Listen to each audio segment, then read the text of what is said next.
Sveiki! Noriu Jums šiandien pristatyti mūsų patį mėgstamiausią Adria kemperį, Adria Matrix Access 670 SL, bet prieš tai aš noriu Jūsų paprašyti, kad palaikinkit, subscribinkit mus, pakomentuokit, parašykit savo nuomonę. Aš labai stengiuosi daryti šitos video, tai noriu gauti iš Jūsų bent mažytį feedbacką. Toliau apie mūsų mėgstamą kemperį. Išorė yra 7,5 metro ilgio, matot, čia turi laiptelį, palipimą į kabiną, tai yra papildoma opcija, kurią galite užsisakyti, elektra, televizorius, tualetas, didelė bagažinė su vandens nutekėjimu. Čia yra puikiai vieta susidėti stalams, kėdėms ir tada daug lentynų, kad nesimėtytų daiktai netvarkingai. O, čia yra kokia gili vieta pasidėti. Tik atsargiai dėkit daiktus, nes čia yra trumos šildymo žarna, kad jos nepradurtų, nesugadint, bet kažką tikrai galite pasidėti. Čia yra nuotekų šildymas, vasarom išjungiam, žiemą jungiam. Adrijos yra pritaikytos keliauti žiemą. Tikrai nebijokit, mes išbandėm su savo nuomojamais kemperiais -25, jokių problemų.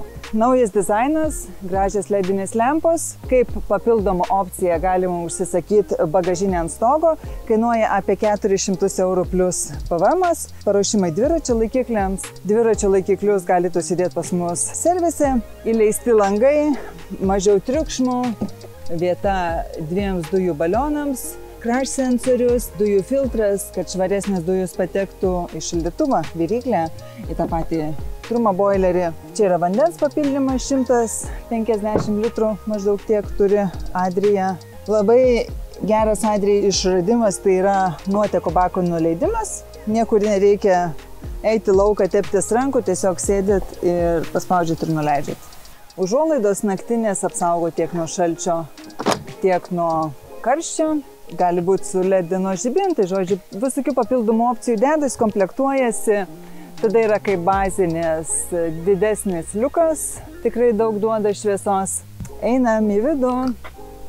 Duris yra platesnė, 65 cm ilgio, su labai patogia šiukšlinė, kuri nusiima, čia patogu įsidėti šiukšlių maišiuką ir visur sudėjo paminkštinimus, kad nebarškėtų, neleistų garsų.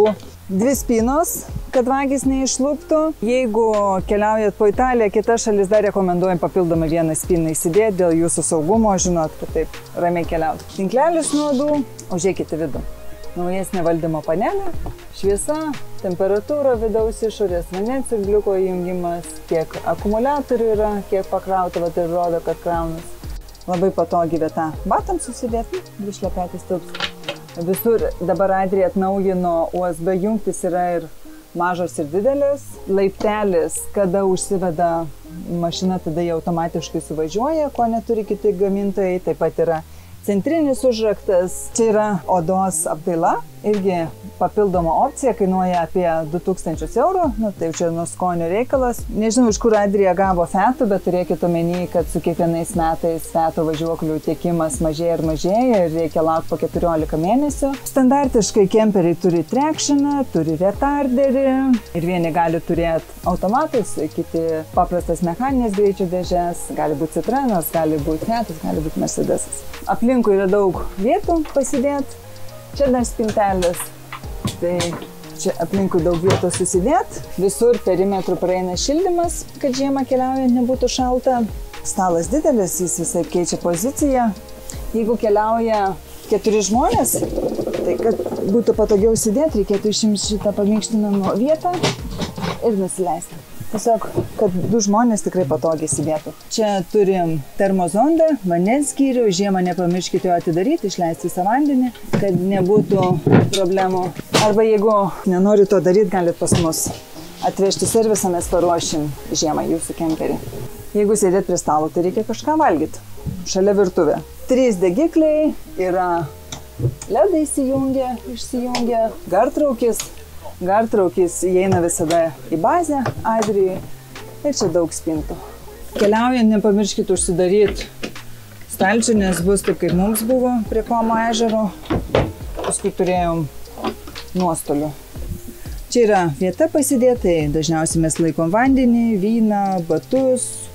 Čia galima irgi šildymą, trumą užsidaryti vienoje vietoje, kitoje vietoje atsidaryti irgi kaip jums patogu, žodžiu. Šaldytuvas. 142 litrų su atskira šaldymo kamera. Beje, mes tokių kemperių turime ir nuomai. Jeigu norit išsibandyti, tai užsukit pas mus. Yra dar viena nuleidžiama lova, laiko ji 200 kg, tai dviem suaugusiems ramiai, maždaug apie 1,40 m pločio, daugiau nei 2 metrai ilgio. Yra tinkleliai, tiesiog dėl saugumo, kad neiškris kopėtėlės, ir standartinė lova.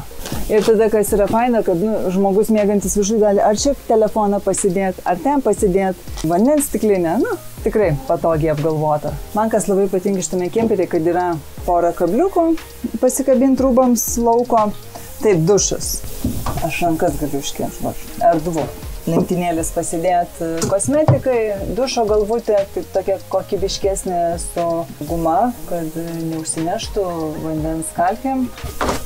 Permatomas dušas, taip labai gražus, labai seksualus. Rankšluosčių arba kitų drėgnų rūbų laikymo vieta. Pliukai, šviesa, tarkim kažkas miega, jūs norite eiti į dušą, tai galite užsitraukti ir niekas nematys. Jeigu nori dar privatumo, tai galima užsidaryti ir nuo svetainės duris. Kodėl šitas kemperis yra pats mėgstamiausias, tai yra dėl šitos didžiulės lovos. Labiausiai mėgsta šeimos su mažesniais vaikais, jos guldo per vidurį, abu tėvai rūpinasi. Čia yra dar daug vietos susidėti daiktams, rūbams, aplinkui lentynėlės irgi. Ar susidėti telefonams, knygoms, kam tik tai reikia. USB jungtis, visi langai turi naktinės užuolaidas, tinklelius nuodų, čia standartiškai. Šitos užuolaidos labai priteikia jaukumo ir parodysiu, kokio dydžio yra lova. Tai lova realiai užpildo visą kemperio galą. Čia didelė laikymo vieta, čia dar viena didelė laikymo vieta ir turim porą kabyklų. Tualetas yra atskirai nuo dušo, tai gerai, kai keliauja didesnės šeimos, kažkas duše, kažkas tualete prausės, tiesiog nebus jums, kamščių. Pakankamai vietos yra kosmetikai susidėti, 220 jungtis, dar vieną spintelę susidėti kosmetikai. Tikrai, patikėkit, vonioj nėra problemų susidėti kosmetikai. Žinau savo kailių, daug vežiojos. Čia taip pat rankšluosčiams susikabinti. Ačiū, kad stebit mus, ačiū už jūsų dėmesį, už komentarus, už laikus. Sekit, followinkit ir sužinosit dar daugiau apie kemperius. Ačiū ir iki.